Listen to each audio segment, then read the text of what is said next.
एक गांव में एक बहुत बड़ा तालाब था। वो तालाब हमेशा मछलियों से भरा रहता था।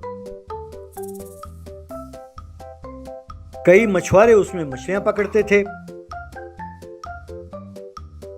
हर साल उस तालाब के लिए नीलामी होती थी। हर साल कोई ना कोई धनवान उस नीलामी में भाग लेकर उस तालाब का मालिक बन जाता।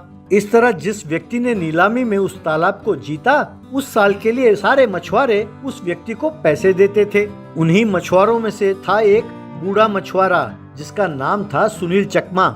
चकमा जो मछलियां पकड़ता उसे घर के पास ही एक ठेले में रखकर बेचता था और साथ ही अपनी पत्नी द्वारा बनाए गए मछली की सब्जी और फिश फ्राई चावल के साथ बेचकर उससे भी पैसे कमाता था। गांव वालों को उसका स्वाद बहुत अच्छा लगा, इसलिए सब गांव वाले आकर वहां पर खाने लगे। चकमा का बेटा था सुरेश चकमा। उसने डिग्री की पढ़ाई पूरी की थी। वो काफी तेज दौड़ता तो था ही और साथ साथ अच्छा तैराक भी था।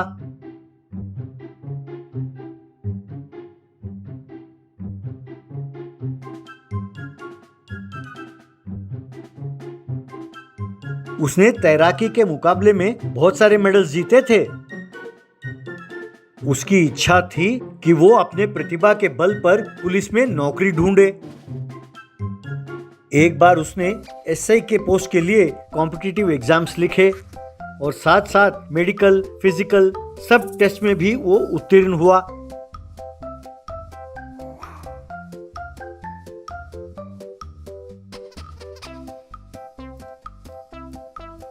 वो घर पर अपने पिताजी से, बापू, मैं परीक्षा में पास हो गया हूँ, इंटरव्यू की प्रतीक्षा कर रहा हूँ। मुझे उम्मीद है कि मैं वहाँ पर भी सेलेक्ट हो जाऊँगा। बस तब तक ये ध्यान रखना होगा कि मेरे खिलाफ कोई पुलिस केस ना हो।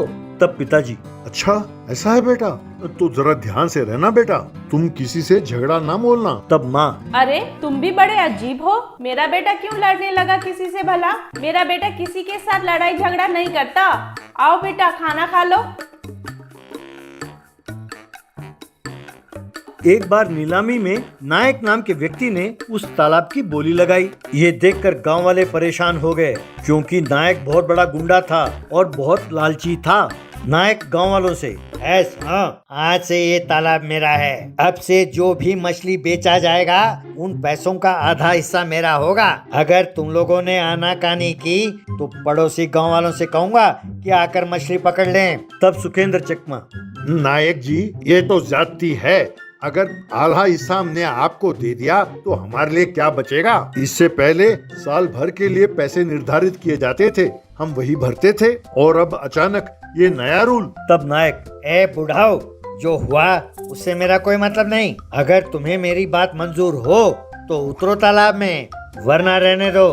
तब मछुआरों को गुस्सा तो आया पर उन्हें मजबूरन मानना पड़ा। सुरेश चकमा भी बहुत दुखी हुआ। इस तरह उस दिन से सब मछुआरे जो मछली पकड़कर बाजार में बेचते थे,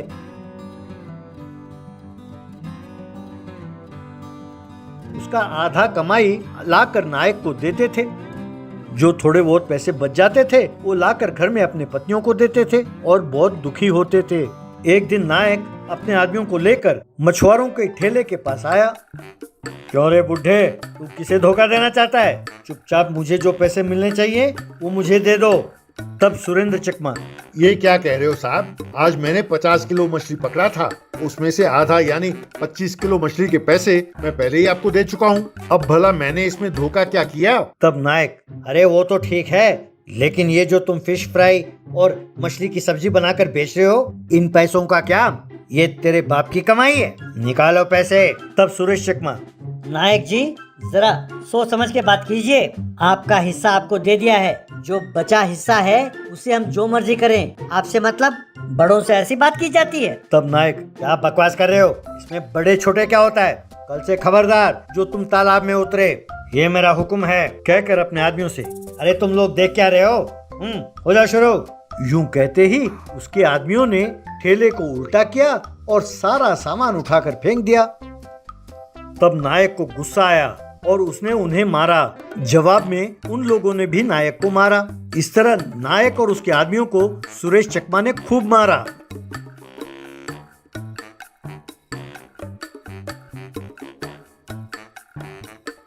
नायक सीधा पुलिस स्टेशन गया और सुरेश चकमा के खिलाफ उसने कंप्लेंट दर्ज कराई। बाद में एसआई सुरेश चकमा से, बेटे तुमने ये क्या कर दिया? मैंने उससे बहुत मिन्नतें की लेकिन वो माना नहीं। मैंने उसे समझाया कि वो केस वापस ले ले, तुम्हारे नौकरी का सवाल है, पर वो माना नहीं। अब तुम्हें नौकरी मिलना मुश्किल है बेटा। ये सुनकर चकमा बहुत दुखी हुआ। घर लौटकर उसने घर वालों से ये बात कही। घर वाले भी ये सुनकर बहुत दुखी हुए। उस दिन से बाप और बेटे मिलकर मजदूरी का काम करने लगे। एक दिन सुरेश चकमा तालाब में तैराकी कर रहा था।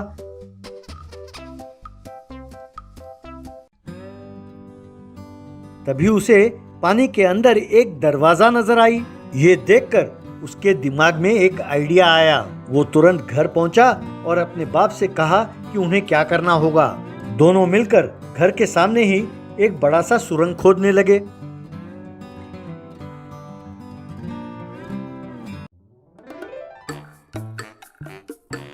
यूं खुदाई करते करते वो एक दरवाजे के पास पहुंचे।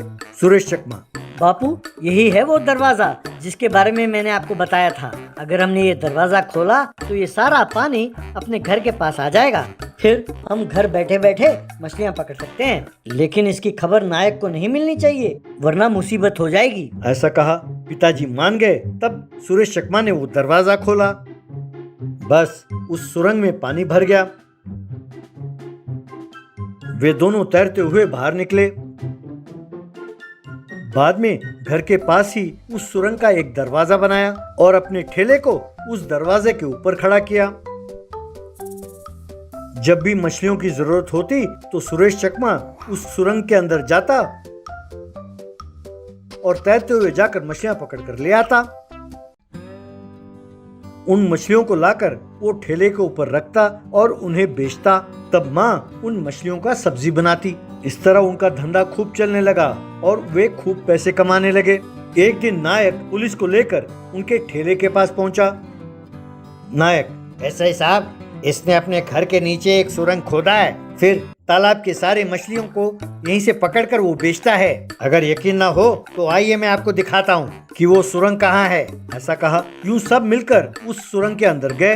अंदर मछलियां देखकर पुलिस हैरान रह गई। बाहर आकर एसआई नायक से, नायक, मैं दूसरे पुलिस वालों की तरह रिश्वतखोर नहीं हूँ। इस गांव के पुलिस स्टेशन में चार्ज लेते ही मैंने पुराने केस सारे खो दे। मैं समझ गया कि तुमने जानबूझकर इसके खिलाफ नकली केस दर्ज किया है। अगर ये अपने घर के नीचे सुरंग खोदें और उसमें पानी आ जाए तो इसमें इनकी क्या गलती है? तुम्हें जेल के अंदर डालकर अच्छी तरह पिटाई करें तब जाकर तुम सुधरोगे। कमीने, भैया सुरेश, मैंने कल ही डिपार्टमेंट को लेटर लिखा है कि तुम्हारे खिलाफ नकली केस दर्ज किया गया है और तुम्हें दोबारा इंटरव्यू के लिए बुलाया जाए। Wish you all the best कहकर नायक को गिरफ्तार करके ले गया।